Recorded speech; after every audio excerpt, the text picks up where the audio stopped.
Well, good morning. Good morning to you too. I watched The Husband not yesterday, the day before that, and my gosh, every time I watch one of your movies, I think, this is my favorite. And then I think, nope, this one's my favorite. So this week, The Husband is my favorite of your movies. I think it's fantastic. Well, thank you so much. I'm very fond of it myself. Oh, good, I'm Yeah, yeah. glad. It's a very lovely, lovely cast and just a really delightful experience shooting it. Yeah, tell me about how you came onto the project. Maxwell McKay Blokos is starring in it, but he wrote it, but he's also been in stuff of yours previously. So was that where the connection came in?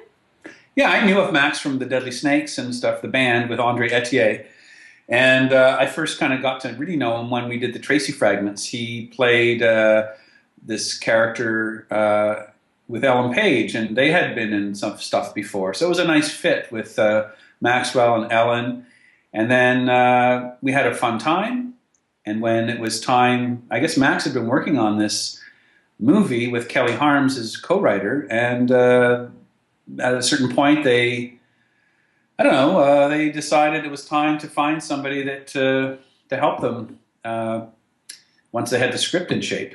Mm-hmm. And they came to me, and I read it. I liked it a lot, and I liked Max. And it was really nice to read a script when you know, oh, the main guy is going to be Maxwell. Yeah. So and I could see it right away, and I really loved the premise and the suspense in it. So that began, and then off we went. Speaking of the suspense, that really reminded me of that Robin Williams photo booth movie. Do you remember that photo where he was working I in the? remember I never saw the movie. I remember seeing the advertisements for it and maybe a trailer, and it looked something kind of scary and weird. I'm not sure what it was about, but The premise of it, which is the premise of The Husband, is like you just don't know what he's gonna do. And he kind of turns out to be a little bit of a Hamlet. Very frustrated, but kind of ineffectual in many ways.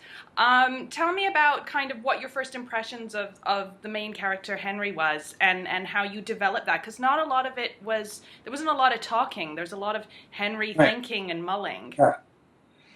Well, we're dealing with a broken-hearted man, and this is sort of my empathy or my feelings went to Henry because here's a guy trying to keep his family together. He has a young son, and he's semi-professional guy, and his wife's in jail for having sex with her young student. So you feel for the guy because he's been sort of emasculated, and he's still trying to go through the motions and keep it together. He's still visiting his wife, and he's still doing what he needs to do as a husband and a father of his young son. So you're kind of feeling for the guy.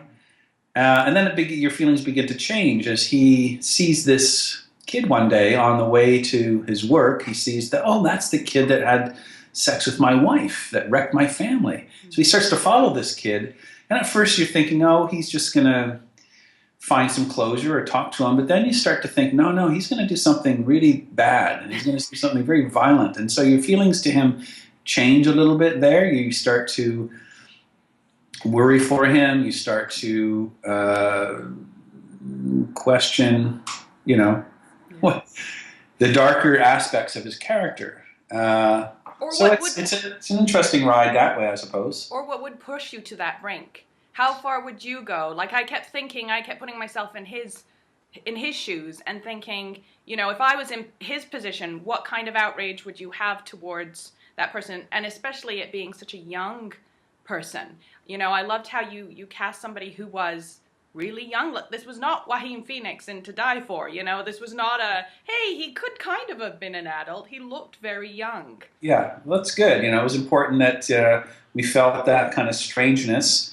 Uh, and so your mind goes to the very violent place that he's going to, saw his head off or he's going to kill him in some way. Here's something I thought that was interesting was Sarah Allen's character is Alyssa, which is the wife, and she came across as very, very young.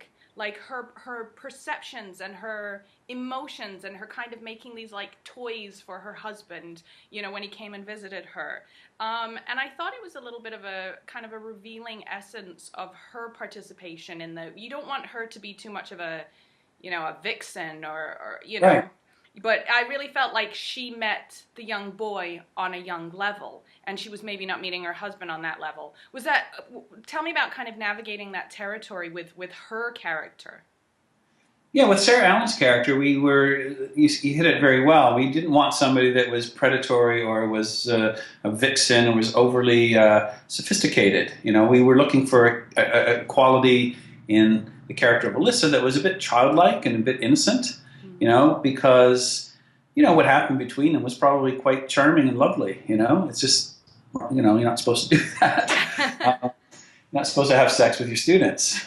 But, you know, outside of that, it was probably just an awesome time, you know, that they had. Had she have been 16, it may have been rather nice. Oh, yes, or, you know, so, yeah, and a lot of actresses that were very talented, and Sarah had this quality in her auditions that she did for us. Did she even do an audition? Yes, she did an audition. That sort of had that, that kind of innocence and slight sort of kooky, you know, no agenda, no big kind of machinations or plans. So we liked that. We liked her innocence, you know, because we didn't feel like we should judge her. This was not about judging, other than the, you know, court of law going, well, you're not supposed to do this.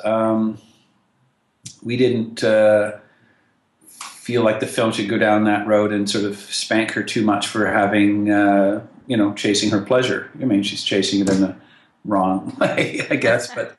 So, and it made her a little bit more likable to Maxwell's character, Henry, you know, that you can see, oh yeah, this woman is very charming and she doesn't have a big agenda and she just kind of made a mistake. And yeah, so she played it very well.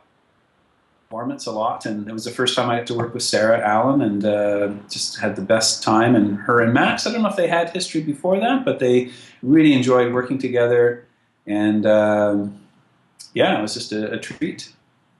I referred to this as being my new favorite film of yours. The directing in this I thought was like every shot mattered. I was so kind of on the edge of my seat, paying attention to how you framed every shot and how you delivered every shot, even more so than things you've done previously. It's just that everything felt each shot felt very important. Tell me about kind of constructing the look of the film, because like I said, there isn't a whole lot of dialogue, so a lot of the story has to go to how you tell it visually.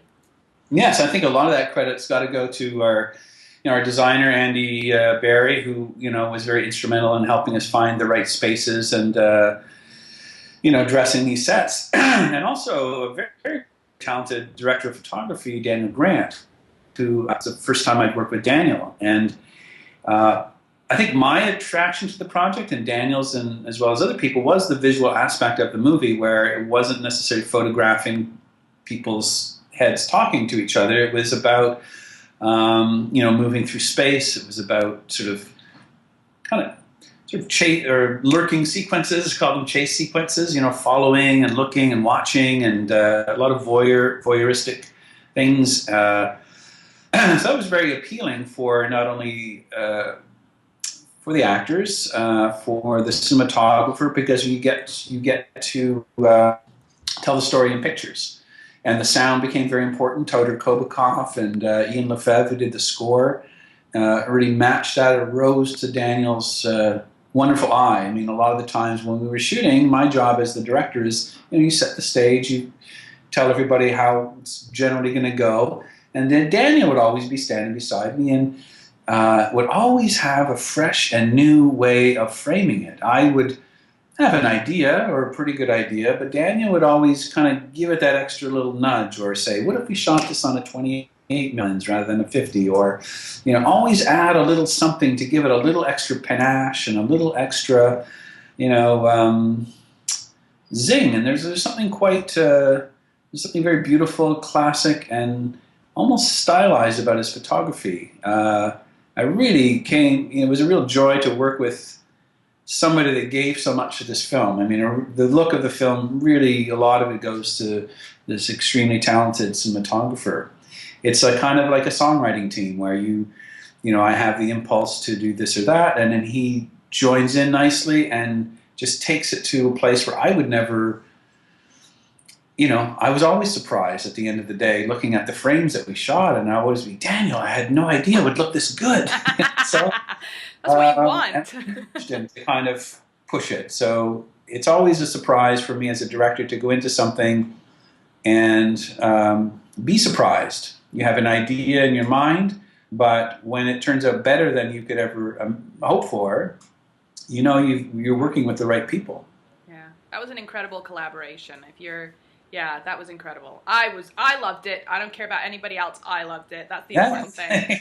Now, I guess that gets back to you. What did you love about the film or the story? What was it that you connected to that drew you to this?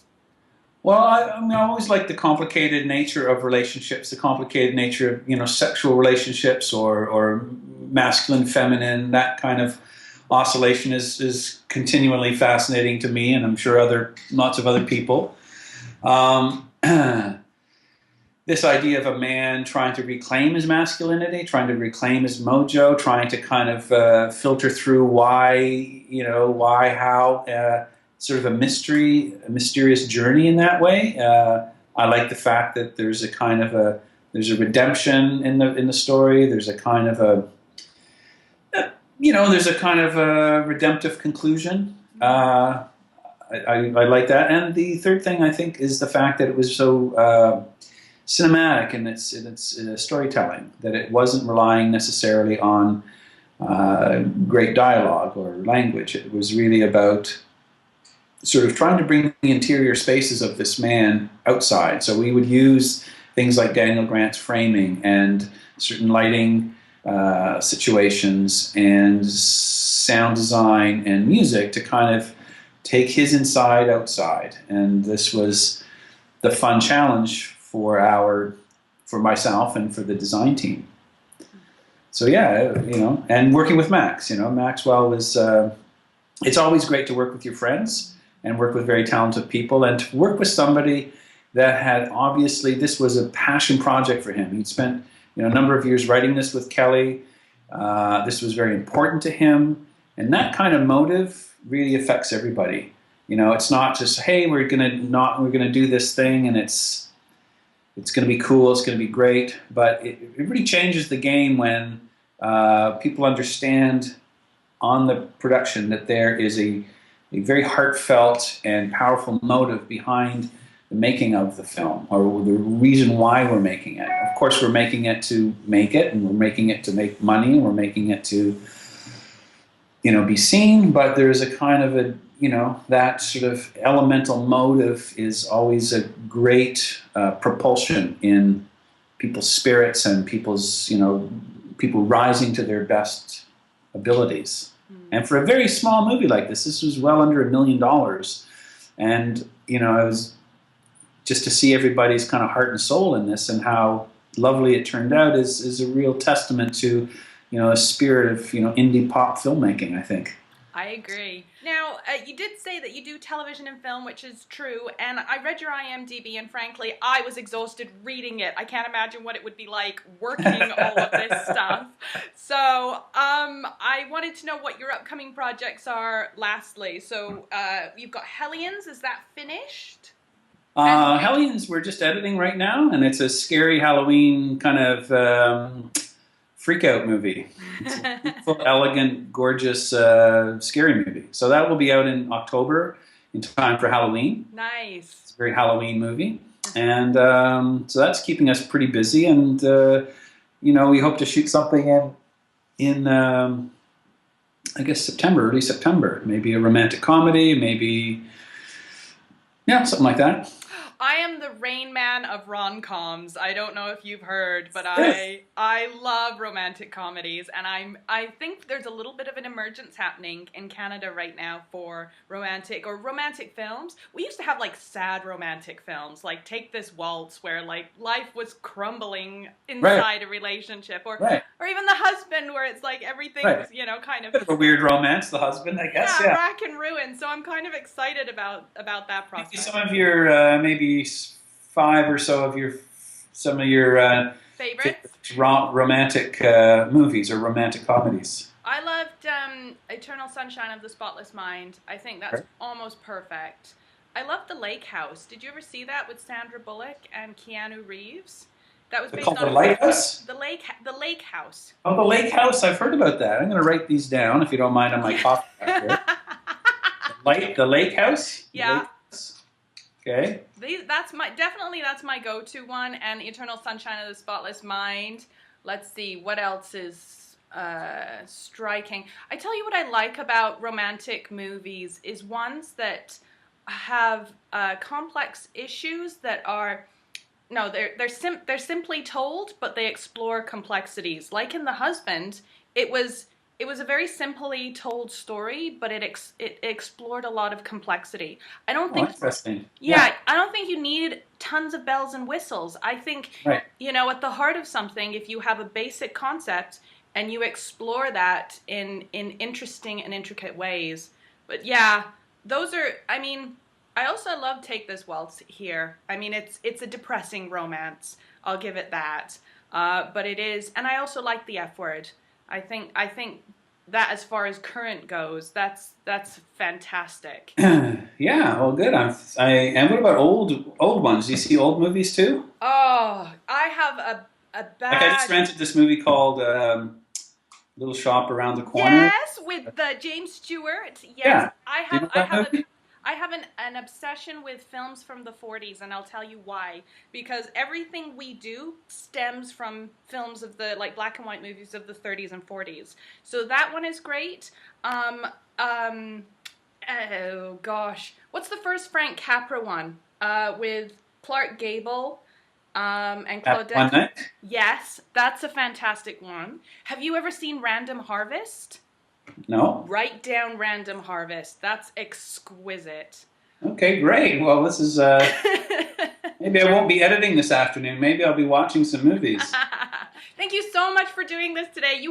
You've made my week. I have been looking forward to interviewing you for a very long time. Okay, well, next time let's do it in person, huh? I would love that. I would love Okay. that.